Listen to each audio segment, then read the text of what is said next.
Good evening everybody, welcome to Raj tutorials English classes. हम लोग पढ़ रहे हैं कम्प्लेक्स सेंटेंस कैसे बनाया जाता है। दो सिंपल सेंटेंस को ऐड करके जोड़ करके कैसे कम्प्लेक्स सेंटेंस बनाना है, हम लोग वही लोग पढ़ रहे थे। तो हमने आपको बता दिया था कि नाउन क्लास कंप्लीट हो गया आपका, adverb class, adjective class complete हो गया। आज हम शुरू करेंगे एडवर्ब क्लास। मतलब ये है कि कम्प्लेक्स सेंटेंस, जबकि आप समझ रहे हैं, समझ सकते हैं कि कम्प्लेक्स सेंटेंस वह होता है जिसमें एक प्रिंसिपल क्लॉज होता है और एक सबऑर्डिनेट क्लॉज होता है। ठीक है, प्रिंसिपल क्लॉज एक होता है, एक सबऑर्डिनेट क्लॉज होता है। तो प्रिंसिपल क्लॉज हम किसे बनाते हैं और सबऑर्डिनेट क्लॉज किसे बनाते हैं। ठीक है, तो जब हम कम्प्लेक्स सेंटेंस बनाएंगे तो दिए गए दो सिंपल सेंटेंस होंगे, उनमें से एक को प्रिंसिपल क्लॉज बनाएंगे और एक को सबऑर्डिनेट क्लॉज बनाएंगे। नाउन और एडजेक्टिव क्लॉज आपका कंप्लीट हो चुका है। अगर उन दोनों क्लासेज में कोई प्रॉब्लम्स आती हैं तो आप लोग कमेंट सेशन में कमेंट करिए, संभवतः अगले वीडियो में आपका वो सलूशन मिल जाएगा। ठीक है, आज हम लोग बात करेंगे एडवर्ब क्लास की। जैसा कि आप सभी को पता है, एडवर्ब का क्या वर्क होता है। एडजेक्टिव के अपोजिट ये वर्क करता है, काम करता है। तो एडजेक्टिव क्या काम करता है, संज्ञा सर्वनाम की विशेषता बताता है, और एडवर्ब उसी के अपोजिट ये काम करता है कि संज्ञा सर्वनाम के अतिरिक्त से सभी पार्ट ऑफ स्पीच की विशेषता बताता है। तो सिंपल सी बात, यहाँ पे हम अंदाज लगा सकते हैं कि एडवर्ब क्लास भी सेम वही काम करेगा जो एडजेक्टिव क्लास, सॉरी, जो एडवर्ब क्लास भी वही काम करेगा जो एडवर्ब काम करता है। ठीक है, यानी कि संज्ञा सर्वनाम के अतिरिक्त शेष किसी भी पार्ट ऑफ स्पीच, अर्थात शेष किसी भी पार्ट ऑफ स्पीच को मॉडिफाई करने के लिए हम एडवर्ब क्लास का प्रयोग कर सकते हैं। तो चलिए, एडवर्ब क्लास होता क्या है ये हम जानते हैं, जानने का प्रयास करते हैं कि an adverb class is a group of words. An adverb class is a group of words which contains a subject and A predicate of its own and does the work of adverb, that is called adverb class. मतलब मेरे कहने का ये है कि adverb class ये है कि एक कर्ता उसमें होता है, एक प्रेडिकेट होता है, लेकिन ये जो एडवर्ब की ही भांति काम करता है वाक्य में, उसी को हम एडवर्ब क्लास कहते हैं। ठीक है, आगे चलते हैं बच्चों। अब हम कब एडवर्ब क्लास का प्रयोग करेंगे, ऐसे जब दो वाक्य ऐसे दिए गए हों जिनमें से एक वाक्य में कोई ऐसी क्रिया आई हो या क्रिया विशेषण आया हो या विशेषण आया हो, उसी के विषय में दूसरा पूरा संपूर्ण वाक्य मॉडिफाई कर रहा है। मतलब मेरे कहने का कि एक वाक्य में क्रिया की विशेषता बताने के लिए क्रिया के विषय में पूरा सेंटेंस बता रहा है तो उसे एडवर्ब क्लास बनाया जा सकता है। विशेषण के विषय में पूरा बता रहा है, एडवर्ब क्लास बनाया जा सकता है, या एडवर्ब के विषय में बता रहा था, एडवर्ब क्लास बनाया जा सकता है। क्लियर है, आगे बात करते हैं कि जब ऐसी स्थिति है तो हमें ये प्रयोग करना चाहिए। दूसरा चीज क्या है, उन दोनों वाक्यों को पढ़ करके अच्छी तरह से हमें ये समझना है कि दोनों वाक्यों में क्या चीज है। दोनों वाक्यों में आपस में परस्पर विरोधाभास हो, तुलना हो, समय बताया जाए, स्थान की बात किया जाए, कारण की बात किया जाए, या शर्त की बात किया जाए, ये सारी चीजें पता होना चाहिए, आना चाहिए। तो हम क्या करेंगे, एडवर्ब क्लास का ही प्रयोग करेंगे। ठीक है, अच्छा, एडवर्ब क्लास बनाने के लिए हमें क्या करना है, उससे सूटेबल वर्ड्स का प्रयोग करके, जो उचित वर्ड होगा, उचित शब्द होगा, उसी का प्रयोग करके हम क्या करेंगे, एडवर्ब क्लास बनाएंगे। ठीक है, अब चूंकि जैसे देखिए, अब एडवर्ब क्लास कई चीजें स्पष्ट करता है। क्योंकि बात ये है, मेरे कहने का मतलब ये है कि नाउन या प्रोनाउन की अगर बात होती सिर्फ दो ही जगह पे सिमट के रह जाता, लेकिन अब उनके अलावा शेष अदर पार्ट ऑफ स्पीच की विशेषता बता रहा है, तो ये कई चीजें बताता है। ठीक है, कई चीजों के लिए आता है, इसलिए हम इसका प्रयोग उन्हीं के अनुसार प्रयोग करेंगे, उन्हीं के अनुसार उपयोग करेंगे। तो सबसे पहले हम बात करते हैं एक्सप्रेसिंग टाइम। समय बताने के लिए एडवर्ब क्लास का प्रयोग जब हम करते हैं तो किन किन शब्दों का प्रयोग करके हम एडवर्ब क्लास बना सकते हैं, तो आप लोग सब लोग हेडिंग डाल लीजिएगा, expressing expressing expressing time. Expressing time, इसका मतलब होगा समय बताने के लिए। मतलब एडवर्ब क्लास का प्रयोग हम करेंगे तो समय बताने के लिए करेंगे, और समय बताने के लिए जब एडवर्ब क्लॉज बनाना होगा तो आपने उस वाक्य के पहले एक उचित कंजक्शन का प्रयोग करेंगे, तब वो एडवर्ब क्लॉज बनेगा। कोई भी क्लॉज जब बनाएंगे, चाहे वो सबऑर्डिनेटिंग बनाइए, कोऑर्डिनेटिंग बनाइए, सबऑर्डिनेटिंग क्लॉज का क्लॉज बनाना चाहे तो सबऑर्डिनेटिंग कंजक्शन का प्रयोग करेंगे, कोऑर्डिनेटिंग क्लॉज बनाना चाह रहे हैं तो कोऑर्डिनेटिंग कंजक्शन का प्रयोग करेंगे, ठीक है ना। तो हम कॉम्प्लेक्स सेंटेंस पढ़ रहे थे, सिंपल सी बात है, हमें सबऑर्डिनेट क्लॉज का ही प्रयोग करके सबऑर्डिनेट क्लॉज बनाना है। ओके, अब देखते हैं समय बताने वाली कौन कौन सी कंजक्शंस हैं। चलिए, सबसे पहले है टाइम बताने वाला, सबसे पहले है व्हेन ईवर। व्हेन ईवर, सॉरी यहाँ पे आर के बाद ई नहीं आएगा। व्हेन ईवर, व्हेन ईवर का मतलब क्या होता है? जब कभी। आगे हम बात करेंगे व्हेन, ठीक, यम नहीं है यन है, ये एक मिनट सही कर लेते हैं, यन है। अब while, while, till, till, next है आपका until,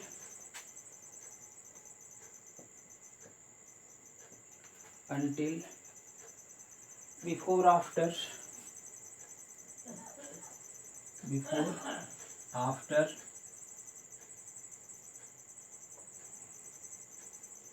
before after, as long as, as long as, ये हो गया, as long as as as,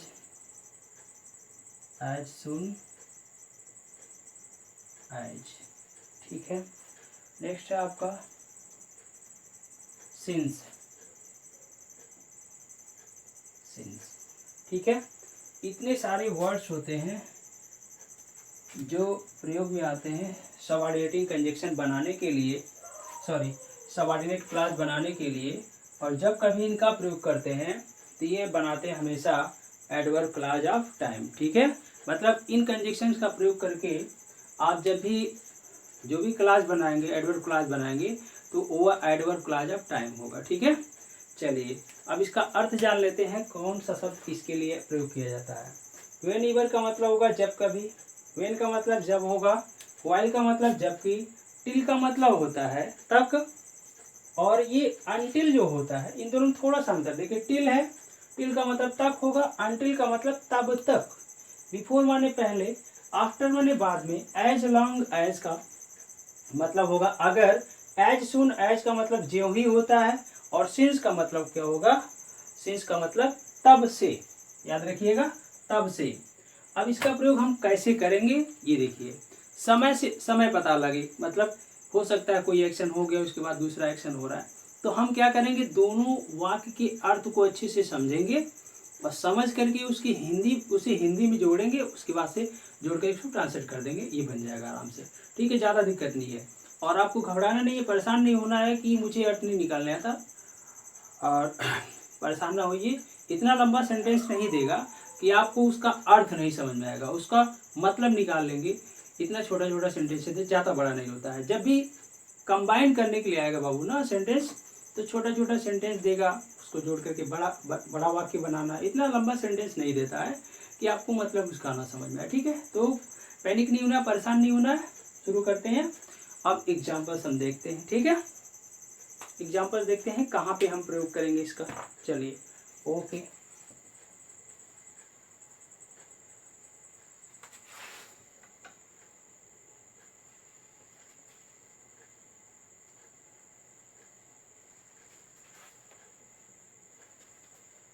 तो पहला एग्जाम्पल अपना है, पहला एग्जाम्पल,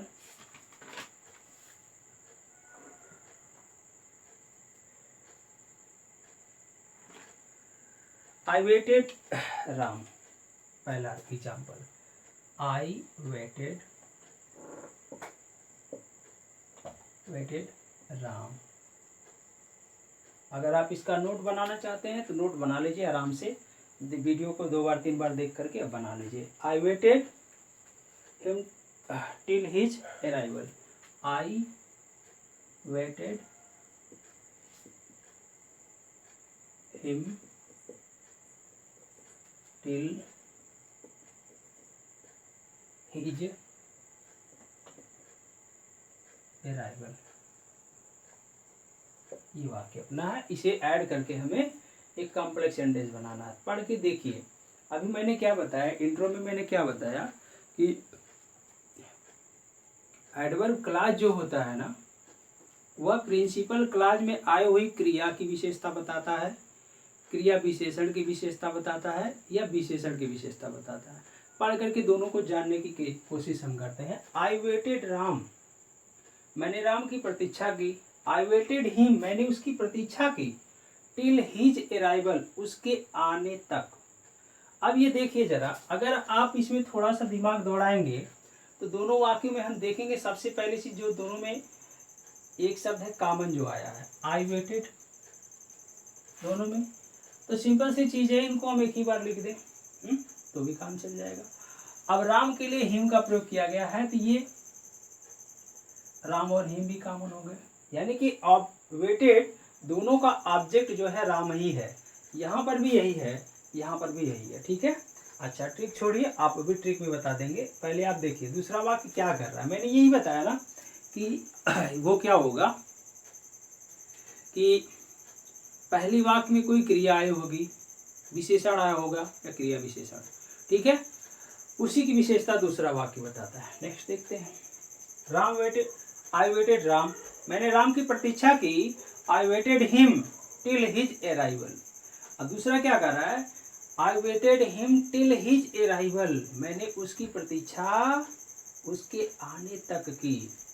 किसकी प्रतीक्षा, किसके आने तक की? आपने क्या किया, उसके आने तक क्या किया, प्रतीक्षा की। तो कहीं न कहीं ये पहले वाक्य में जो वेटेड शब्द आया है, इसके लिए दूसरा पूरा वाक्य आया। अब इसे जब हम सेट करेंगे, मतलब बनाएंगे, तो हमने क्या देखा, जहां पर दोनों में कॉमन है उतने लिख लेंगे। आई वेटेड, गौर से देखिए, एकदम समझ में आएगा, क्यों नहीं आएगा भाई। यहाँ पे देखिए, अब राम अगर हम लिखते हैं तो हिम को हटा देंगे। ठीक है, चलिए आई वेटेड राम, अब हिम को हटा दीजिए। हिम को ही हटाएंगे, कारण क्या है कि अगर आप राम को हटा देते हैं तो यहाँ पे इंट्रोड्यूस किसको आप करा रहे हैं, हिम किसके लिए आया है। ठीक है, तो हिम को हटाना बेहतर पड़ेगा। आई वेटेड राम, अब ये हट गया, ये हट गया, यहाँ पे ऑलरेडी कंजक्शन है, यहाँ से उतार लीजिए, आपका ये एडवर्ब क्लॉज बन जाएगा। आई waited Ram till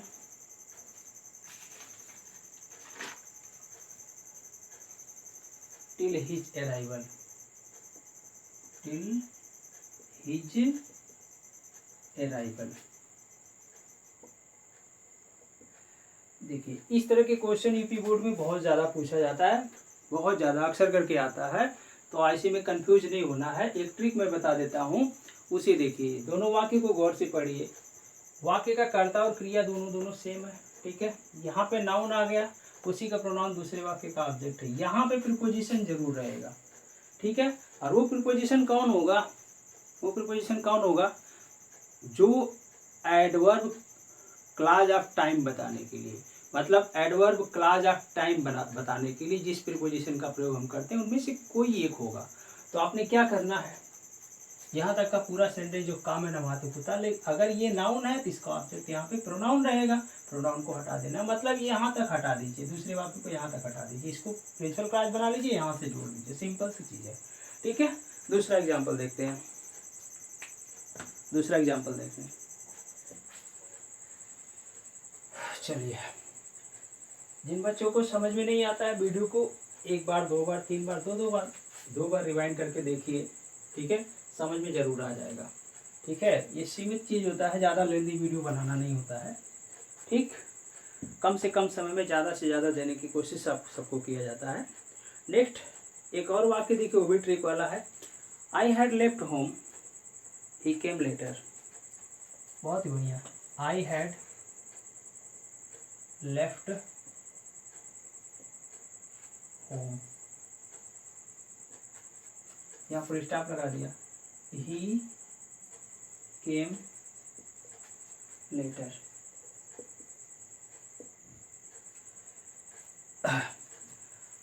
I had left home, he came later. इस वाक्य को देखिए, आई हैड लेफ्ट होम, मैं घर से निकल चुका था, मैं घर से चला गया था। ही केम लेटर, वह बाद में आया। ठीक है, अब देखिए क्या है, किस वाक्य की विशेषता कौन बता रहा है।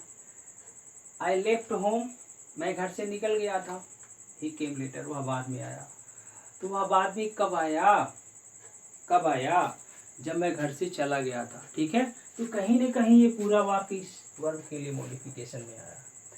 ठीक है, तो जब कभी ऐसा वाक्य आपको दिया गया हो, ठीक है, दिया गया हो, तो उनमें से देखिए, एक वाक्य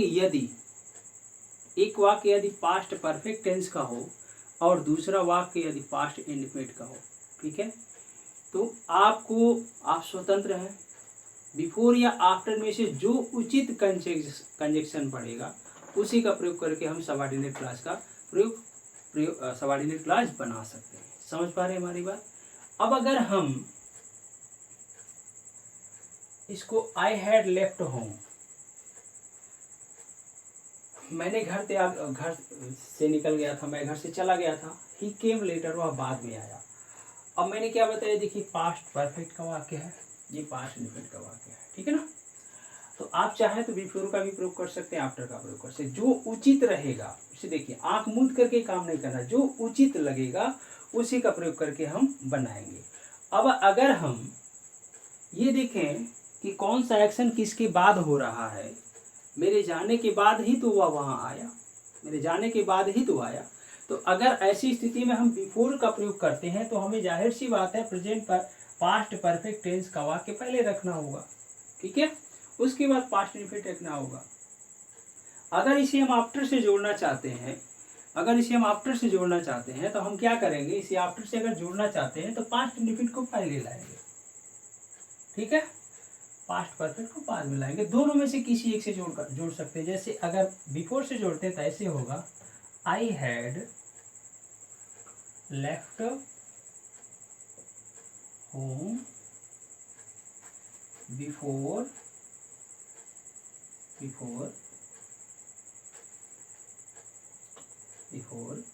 ही केम।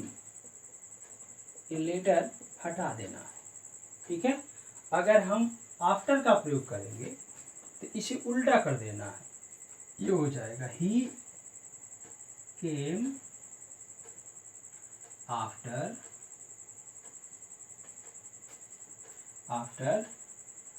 आई हैड लेफ्ट होम, ऐसे बनेगा। ठीक है, तो आप स्वतंत्र है, दोनों में से किसी एक का प्रयोग करके बना सकते हैं ऐसी स्थिति में। तो इसमें ट्रिक यही है, समय की बात कर रहा है, एक एक्शन समाप्त होने के बाद दूसरा प्रारंभ हो रहा है। ठीक है, तो ऐसी स्थिति में यही चीज ध्यान में रखना है कि एक पास्ट परफेक्ट में होना चाहिए और दूसरा पास्ट इनफिनिट में। क्लियर है? चलिए एक एग्जांपल और देख लेते हैं इससे संबंधित, फिर अगला टॉपिक हम स्टार्ट करते हैं। ठीक है ना,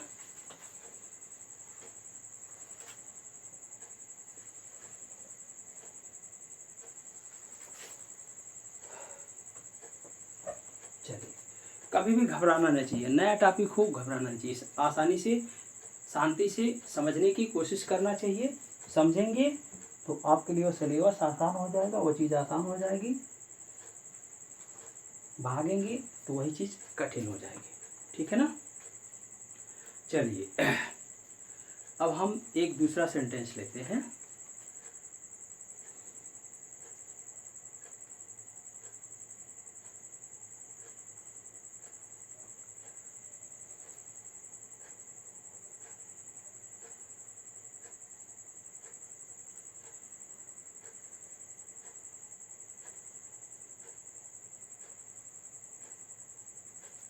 दूसरा सेंटेंस देखिए, the sun set, full stop. अगला है वी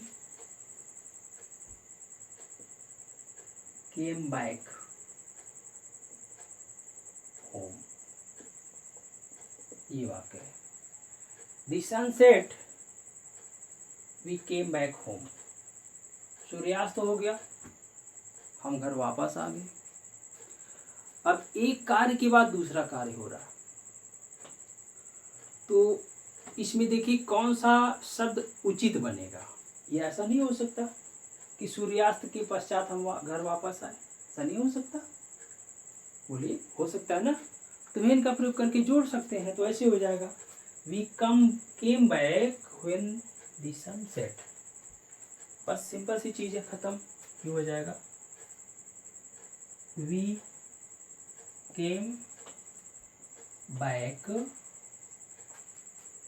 होम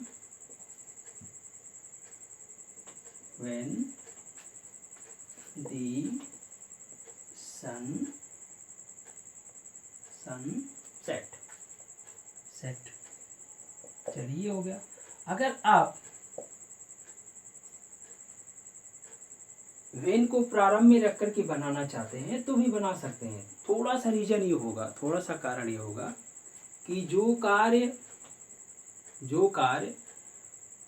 पहले से, और थोड़ा सा ये परिवर्तन करना होगा, फिर से एक बार एनालिसिस कर लेते हैं। द सनसेट, कौन सा कार्य पहले समाप्त हो रहा है? द सनसेट, सूर्यास्त हो गया। वी केम बैक होम, जब सूर्यास्त हुआ तभी तो हम घर वापस आए। चलिए, तो इसमें ये हो गया वी केम बैक होम, हम घर वापस आ गए व्हेन द सनसेट, जब सूर्यास्त हो गया। तो ऐसी स्थिति में जो कार्य पहले समाप्त होगा, जब आप व्हेन का प्रयोग प्रारंभ में करना चाहते हैं, ठीक है, तो आप क्या करिए, जो कार्य पहले समाप्त हो गया उसी को प्रिंसिपल क्लॉज बना लीजिए, उसी को सबऑर्डिनेट क्लॉज बना लीजिए, और जो कार्य बाद में समाप्त होता है उसे प्रिंसिपल क्लॉज बना लेते हैं।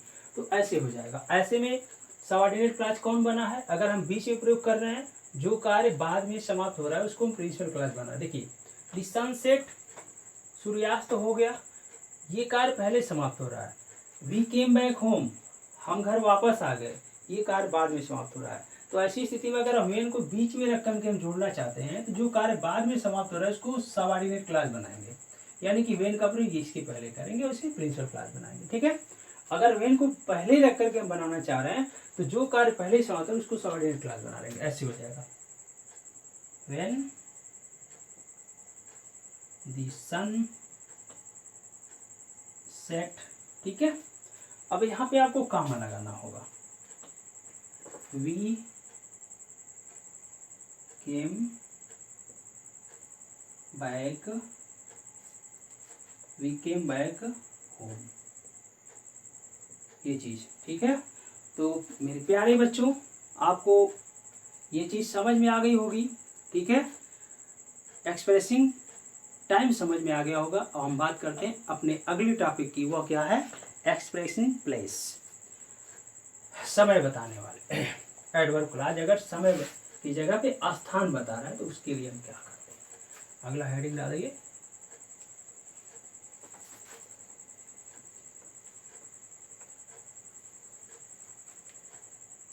चलिए, हेडिंग डालिए एक्सप्रेसिंग प्लेस।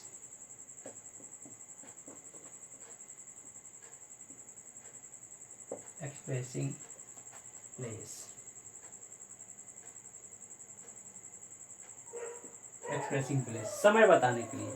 अब देखिए, समय बताने के लिए तो और इजी है। समय बताने के लिए adverb clause of place, sorry, समय बताने के लिए दो कंजक्शंस होते हैं। एक तो क्या होता है? वेयर ईवर, वेयर ईवर, ये हो गया। इसका मतलब होता है जहां कहीं भी। ठीक है, दूसरा होता है वेयर। बस, ये दो शब्द ऐसे हैं जो एडवर्ब क्लॉज ऑफ प्लेस बताते हैं। यानी कि एडवर्ब क्लॉज ऑफ प्लेस बनाने के लिए हमें जिन दो कंजक्शंस का प्रयोग करना है वो है व्हेन, वेयर ईवर, दूसरा है वेयर। ठीक है, वेयर, ये दोनों का प्रयोग करके हम बनाते हैं। चलिए, तो सिर्फ अंतर ये होना चाहिए, ऐसा हो कि एक वाक्य में किसी ऐसे स्थान की बात की गई हो, जहाँ पे कोई घटना घटी हो, जिसके विषय में कोई, वो उस स्थान के विषय में दूसरा वाक्य बता रहा हो, तो हम इस तरह से प्रयोग करेंगे। ठीक है, चलिए, जैसे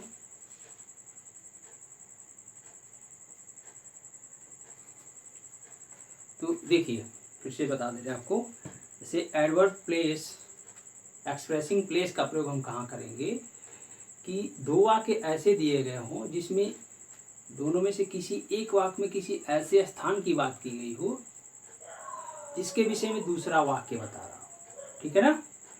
तो इसमें हम एडवर्ब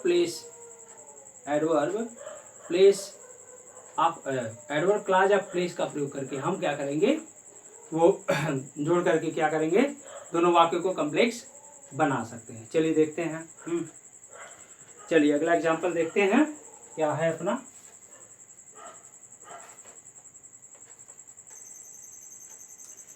तो अगला हेडिंग अपना एक्सप्रेसिंग प्लेस, समय बताने के लिए। तो इसके लिए मुख्य कंजक्शन क्या होता है, दो होता है, एक वेयर इवर और एक वेयर होता है, ठीक ना। इसका प्रयोग करके हम एडवर्ब क्लॉज ऑफ प्लेस बनाएंगे, ठीक ना। देखिए इसका ये सबसे मुख्य ये होता है कि स्थान ऐसा पता होना चाहिए, दोनों वाक्य में से कोई एक ऐसा स्थान हो जिस स्थान पे कोई घटना घटित हो रही हो, तो जिसमें वह प्लेस आया हो उसी को हम प्रिंसिपल क्लॉज बना लेते हैं और उस प्लेस को हटा देंगे।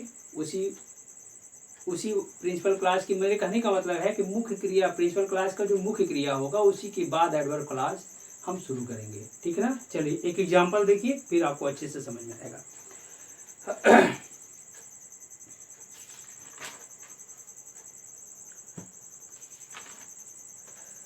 There is heavy rainfall.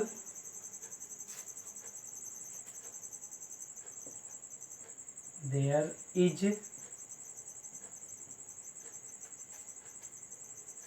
heavy rainfall there. गौर से समझिएगा इसे। मेज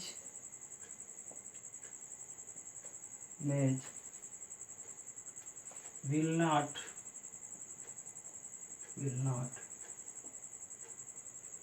grow at such places.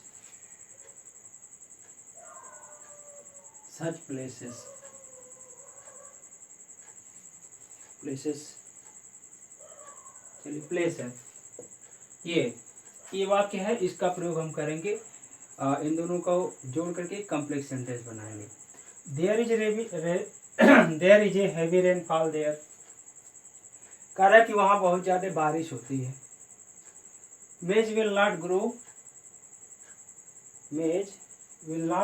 ये एट है, एट सच प्लेस, कह रहा कि मक्के की फसल ऐसे स्थान पर नहीं उगती। अब बताइए एक ऐसा स्थान है जहाँ पे दो एक्शन हो रहे हैं, कोई एक ऐसा स्थान है जहाँ पे ज़्यादा बारिश होती है, जहाँ पे ज़्यादा बारिश होती है उसी स्थान पे तो मक्के की फसल नहीं हो सकती। तो ये वाक्य में ऐसे वाक्य अगर मिल जाए आपको तो दो ऑप्शंस आपको मिल जाते हैं। एक तो आप चाहें तो एडजेक्टिव क्लॉज का प्रयोग करके इन दोनों वाक्यों को जोड़ करके एक कॉम्प्लेक्स सेंटेंस बना सकते हैं। देखिए कैसे, इसको प्रिंसिपल क्लॉज बनाइए जिसमें प्लेस आया है। Maize will not grow at such place, यहाँ पे प्लेस आ गया, ठीक है। अब इसको प्रिंसिपल क्लॉज बना लेते हैं, यहाँ इसको वेयर से शुरू कर देते हैं, ठीक है। Maize will not grow at such place, ठीक। Where there is heavy rainfall, यहाँ से देयर हटा देंगे। ये तो हो गया एडजेक्टिव क्लॉज। अब देखिए दोनों सेम चीज, वेयर का प्रयोग करके एडजेक्टिव क्लॉज भी बनाएंगे, एडवर्ब क्लॉज भी बनाएंगे। अब दोनों में अंतर क्या है, जिस भी वाक्य को आप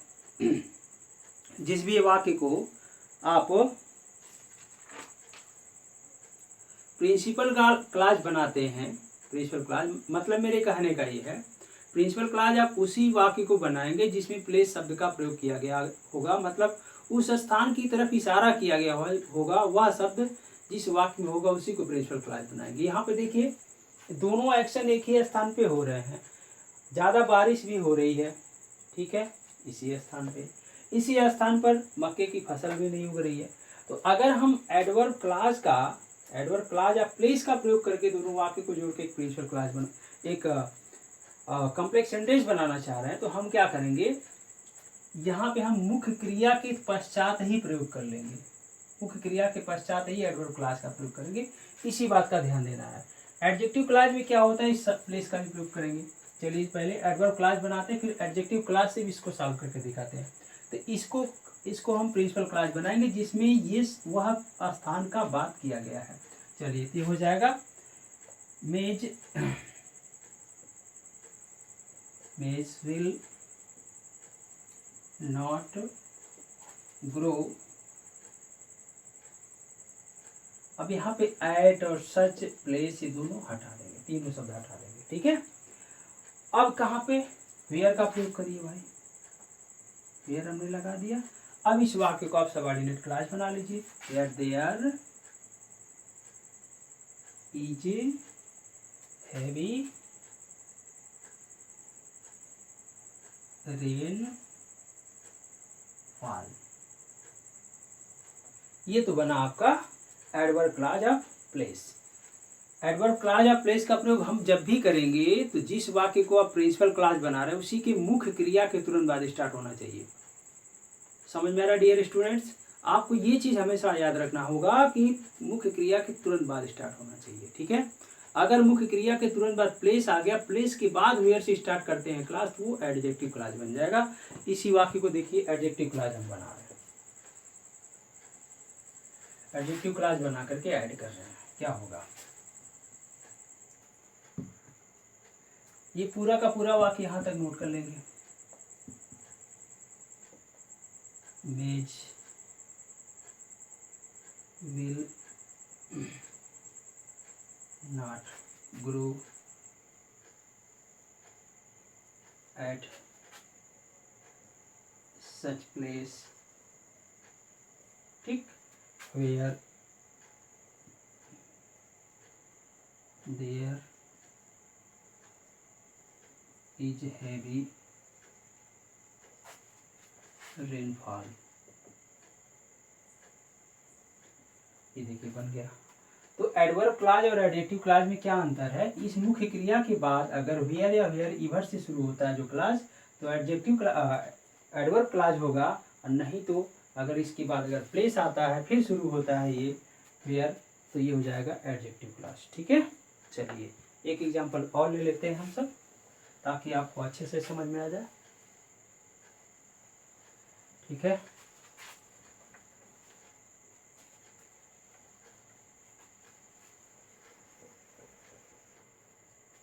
देखिए अपना दूसरा एग्जांपल क्या है, he may be in the place, he may be in the college, I do not know the place. देखिए यहाँ पे नोटिस करिए, प्लेस आ गया ना।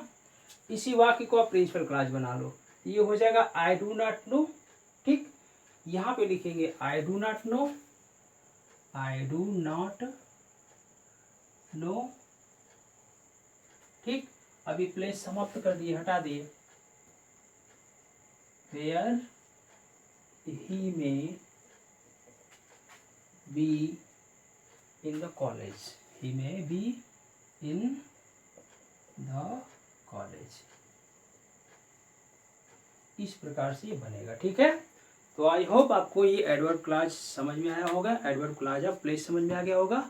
कुछ त्रुटि होगी तो उसके लिए हम माफ़ी चाहेंगे। तो आज के लिए इतना ही आज के वीडियो में, फिर मिलते हैं नेक्स्ट वीडियो में। वीडियो को लाइक करिए, चैनल को सब्सक्राइब करिए, ज़्यादा से ज़्यादा अपने फ्रेंड्स को शेयर करिए। Okay, thank you, good luck.